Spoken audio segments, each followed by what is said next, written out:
नमस्कार दोस्तों, मेरे इस YouTube चैनल में आप सबका स्वागत है। आज से हम संविधान विषय के बारे में अध्ययन करेंगे, जिसका पहला चैप्टर है संविधान सभा, जिसमें संविधान निर्माण से संबंधित घटनाक्रम को पढ़ेंगे। तो चलिए देखते हैं क्या था संविधान सभा। भारतीय संविधान के निर्माण के लिए एक सभा का गठन किया गया, जिसे संविधान सभा कहा गया। अब संविधान सभा का गठन किसके तहत हुआ था? संविधान सभा का गठन कैबिनेट मिशन योजना के तहत हुआ था। कैबिनेट मिशन योजना 1946 में भारत आया था।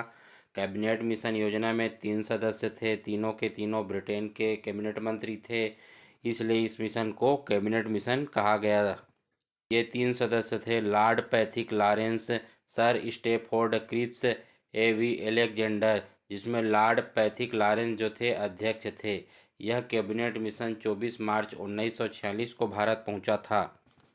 इसके बाद देखते हैं संविधान सभा के गठन का विचार किन किन लोगों ने अपने विचार रखे थे।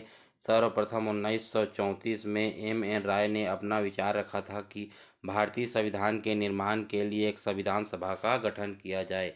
इसके बाद 1935 में कांग्रेस ने भी संविधान सभा की मांग की थी। इसके बाद 1938 में पंडित जवाहरलाल नेहरू ने वयस्क मताधिकार के आधार पर, किस अधिकार पर आधार पर? वयस्क मताधिकार के आधार पर संविधान सभा के गठन की मांग की।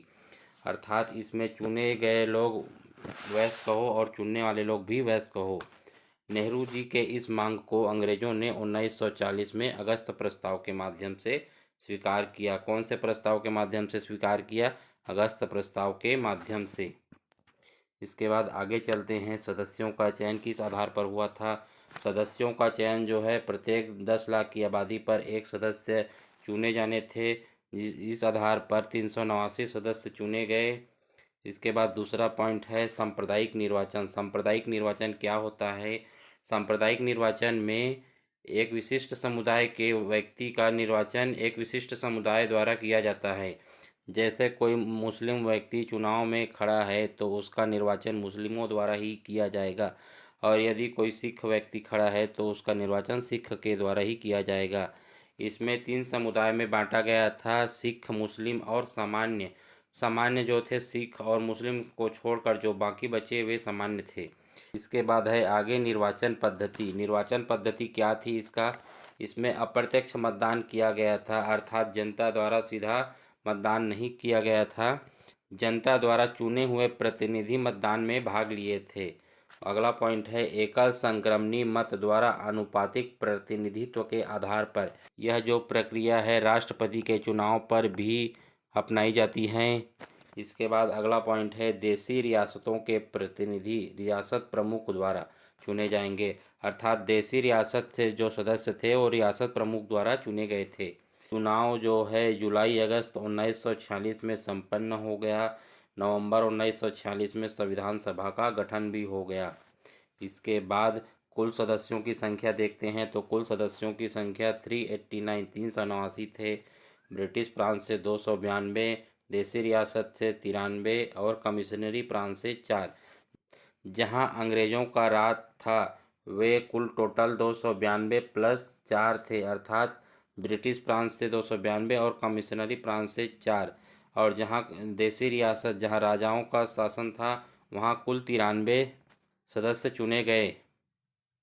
उस समय भारत में कुल 4 देश कमिश्नरी प्रांत थे, दिल्ली, अजमेर, कुर्ग और बलूचिस्तान।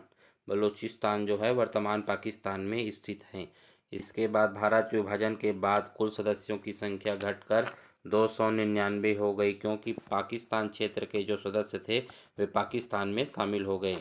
इसके प्रांतीय सदस्य से 229 प्रांतीय सदस्य, मतलब जो अंग्रेजों के अधीन थे वे सदस्य। इसके बाद देशी रियासत से 70 सदस्य थे।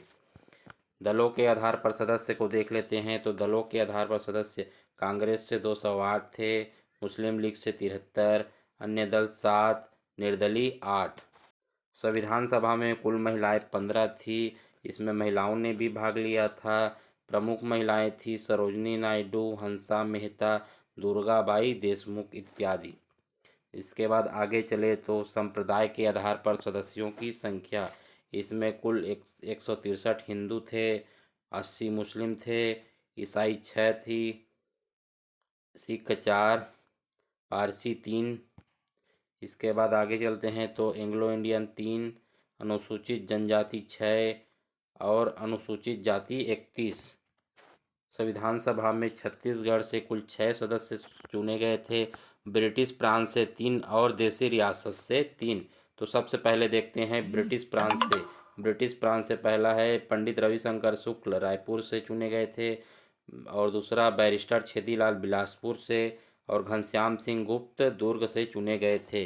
इसके बाद देसी रियासत से देखें तो पहला है किशोरी मोहन त्रिपाठी रायगढ़ से, दूसरा रघुराज सिंह सरगुजा से, और राम प्रसाद पोटाई कांकेर से। ये रघुराज सिंह जो है वहाँ के दीवान थे। इसके बाद आगे चलते हैं, संविधान सभा में हैदराबाद के प्रतिनिधि भाग नहीं लिए थे। हैदराबाद से कोई प्रतिनिधित्व नहीं किया गया था।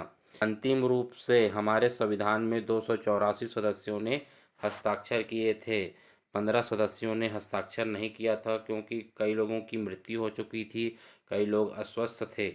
इसके बाद आगे देखते हैं तो महात्मा गांधी संविधान सभा में नहीं थे। महात्मा गांधी ही संविधान सभा का हिस्सा नहीं थे। इसके बाद आगे चलते हैं संविधान सभा की बैठक। संविधान सभा की बैठक, पहली बैठक थी 9 दिसंबर 1946। पहली बैठक कौन सी थी? 9 दिसंबर 1946। इसके प्रथम और अस्थायी अध्यक्ष सच्चिदानंद सिन्हा थे। यहाँ स्थायी अध्यक्ष नहीं बनाया गया था, ये अस्थायी अध्यक्ष थे। पहली बैठक के लिए 211 सदस्यों ने भाग लिया था। मुस्लिम लीग ने बहिष्कार किया था, मुस्लिम लीग इसमें शामिल नहीं हुए थे। इसके बाद स्थान जो था काउंसिल चेंबर के पुस्तकालय भवन नई दिल्ली में। कहाँ हुआ था? काउंसिल चेंबर के पुस्तकालय भवन नई दिल्ली में। दूसरी बैठक देखते हैं तो दूसरी बैठक है 11 दिसंबर 1946 में हुआ था। इसमें स्थायी अध्यक्ष बनाया गया था। किनको बनाया गया था? डॉक्टर राजेंद्र प्रसाद को। इसके उपाध्यक्ष थे एस.सी. मुखर्जी एवं वी.टी. कृष्णामाचारी। इसके बाद 13 दिसंबर 1946 को अगली बैठक हुई थी। इसमें उद्देश्य प्रस्ताव का प्रस्तुतिकरण पंडित जवाहरलाल नेहरू द्वारा किया गया था। किनके द्वारा किया गया था? पंडित जवाहरलाल नेहरू द्वारा। किसका प्रस्तुतिकरण किया गया था? उद्देश्य प्रस्ताव का। इसी उद्देश्य प्रस्ताव के आधार पर ही भारत के संविधान की प्रस्तावना बनी 22 जनवरी 1947 को। कब? 22 जनवरी 1947 को इस प्रस्ताव को स्वीकार कर लिया गया। इसके बाद आगे देखते हैं तो 22 जुलाई 1947 को राष्ट्रध्वज को अपनाया गया। कब अपनाया गया? 22 जुलाई 1947 को। आगे बढ़ते हैं तो 24 जनवरी 1950। 24 जनवरी 1950 को राष्ट्रीय गान, राष्ट्रीय गीत को अपनाया गया, और इसी दिन डॉक्टर राजेंद्र प्रसाद को भारत के पहले राष्ट्रपति के रूप में चुना गया। तो दोस्तों, आपको यह वीडियो अच्छा लगा तो वीडियो को लाइक करें, शेयर करें और चैनल को सब्सक्राइब करें। इसका अगला पार्ट जल्द ही आएगा।